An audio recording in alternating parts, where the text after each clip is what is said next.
Hey guys, this week's discussion is on something you're probably familiar with, the greatest commandment. So you've probably heard this: love your neighbor as yourself, love God with all your heart, mind, and soul. But there's probably some background on this that you might not have heard. For example, I was surprised to find love your neighbor is actually from the Old Testament. Jesus is just quoting the Old Testament when he brings this up in Mark chapter 12. So you also might be surprised to see which book it comes from.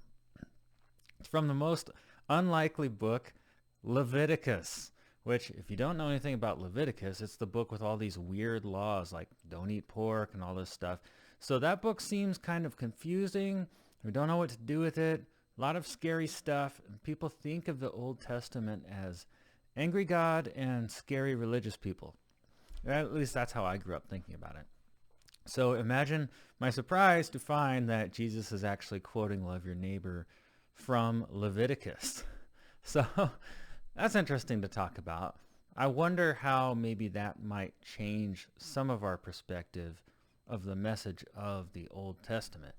I'm also going to take a look in this discussion at the definition of neighbor. What did that mean to the people in the Old Testament? What did that word mean to the people Jesus was talking to? And what did that mean to Jesus? Because there is actually a little bit of a disconnect. And we can't actually find what Jesus thinks neighbor means in the New Testament and in another verse. So I will bring all of that in, give it to you in our discussion, or it'll be on our discussion guide if you're downloading it from the web.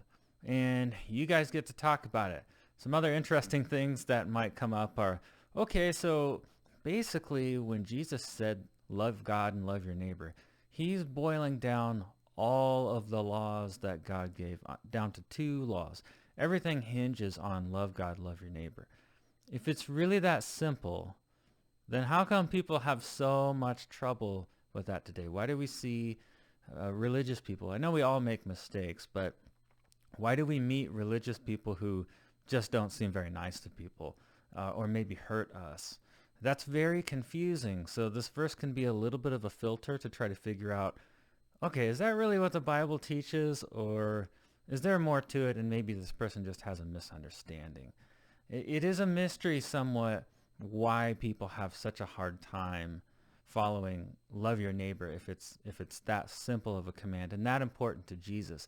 So we'll talk about that, and my last question on the sheet is going to ask, what kind of hurdles do you have when it comes to this? Because I really do think it's difficult for everybody, and there's somebody, I guarantee it, there's somebody in your life that you have trouble loving, because it is really hard for everybody. So I think this discussion sheet will make a good discussion, and there will be some new ideas and context to these simple verses that maybe we think we know, but there might be more to it.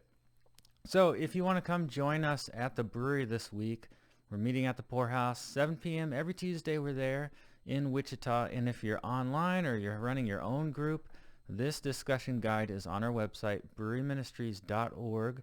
Click on free discussion guides, go to the study on the book of Mark, and in the blue folder, which focuses on context and historical background, you'll see one for Mark chapter 12, verses 28 through 34, and that's this guide.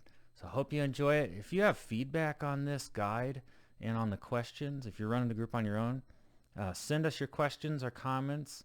We're on Facebook and Instagram under Brewery Ministries. You can email us at breweryministries@gmail.com or hit us up on Twitter at Brewery Ministry, because Twitter doesn't allow quite enough characters to get ministries in there. So it's Brewery Ministry on Twitter.